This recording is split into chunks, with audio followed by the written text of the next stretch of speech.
Hi there, Rebecca Hannon. How are you all going today? I've just recently returned from a 3-day retreat with Eckhart Tolle and his wife Kim Eng. I'm not sure if you guys know of them at all, but he's a spiritual teacher, and a lot of what he talks about is about being very present. And often when we're thinking about things or just going about everyday life, our thoughts are either in the future or they're in the past about something that's happened, and we're not always ever fully experiencing life as it is right now. So that was a lot of the coverings in the retreat. There's also some really fantastic insights that I took away from it, and my top 5 of those would be to detect our complaining patterns. Now, Eckhart Tolle talks a lot about our ego, and our ego is our need to be right, sometimes at the expense of somebody else being wrong. It can also be that critical mind inside of us that's sort of telling us that we can't do things. And what they sort of said was, what he said was about detecting your complaining patterns, because the ego loves a problem. It loves to have a bit of drama and we build stories around that. So start to detect some of your complaining patterns, and that can sort of help to sort of set you a little bit free around things. And also, a really interesting thing that he said was about treating each event as if you chose it yourself. And I, at first, thought that was quite a confronting thing to raise, because sometimes some really awful events happen in our lives, and to treat it as if you chose it yourself, you kind of think to yourself, well, surely I wouldn't choose that. But what it does do is helps you to go out of the why me approach that we can do, or what is this happening, why is this going on? Whereas if you kind of go, okay, well, just imagine that I chose this myself, you could start to then take it as a little bit of an opportunity as opposed to being an adversity. Something else that was really interesting, there's sort of 5 topics that I'm going to cover that were my top 5 learnings, was live in 2 dimensions. One is of being and one is of doing. So when we're doing, we're constantly do and achieving. Whereas when we're being, we're just allowing ourselves to experience the moment or the situation for what it actually is. And so they sort of said about strive for things, but enjoy the process as it happens. So our ego is very attached and driven to the outcome. And when we're operating like that, sometimes it's sort of when we can be disappointed. Whereas if you kind of go, okay, I'm still working towards this, but I'm going to enjoy the process, you actually get to experience it more fully because your eyes aren't on that end game.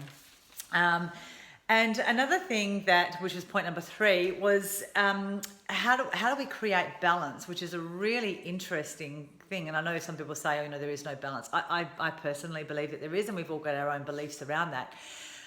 But what Kim sort of raised in that was not to learn to accept the good and the not so good. So quite often we compare our experiences to something that's really good. So say you have a really good experience with something and you want to go back and you want to relive it, you want to redo it. But while you're constantly comparing each experience to a good one or a not so good one, you're actually not enjoying the current experience for what it is. And the more we cling to the good, the more we're likely to have a very big low. So you don't want to sort of try and get that high all the time, because with every high, there's going to be a crashing low. So as each moment comes, if you have a really nice experience or a wonderful event or something that happens, go, okay, that was a great event. I really enjoyed that. Now that moment's gone, and make some space for a new one, rather than constantly bringing your mind back to maybe a moment that's passed. That moment is finished. Number 4 was about avoiding reacting to situations and people, because when you're reacting to a situation, you're actually not being present. A really interesting thing, which is a bit of a brutal reality, is when we're around our family, that can actually trigger some really old behaviour patterns. And so by doing that, you're actually allowing the events to run the show as opposed to you being in control of it. So, so that was sort of basically about not allowing our external influences to interrupt with our internal sense of well-being. And if something comes up that you find a little bit frustrating or challenging, rather than reacting to it, go, oh, okay, yeah, that's rising something in me. Interesting. What can I do to change that, as opposed to your old pattern, which could be reacting to it? And point number 5, which really resonated with me, because I know that it's something that I've experienced in my own life, but there is strength in suffering. Sometimes when we can experience some of our most challenging events, comes with it some gifts of the most wonderful things in our life.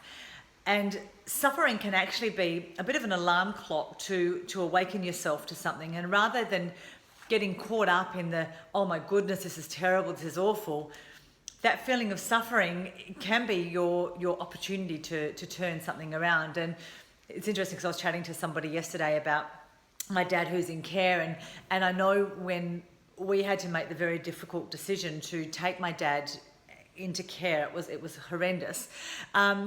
But we had to go through this really awful, challenging period. But at the other side of it, we're all now experiencing something really quite beautiful. And so when there's ever any suffering, obviously allow yourself to experience things fully, but also kind of go, okay, well, what opportunities can this bring for me, as opposed to wallowing in that suffering.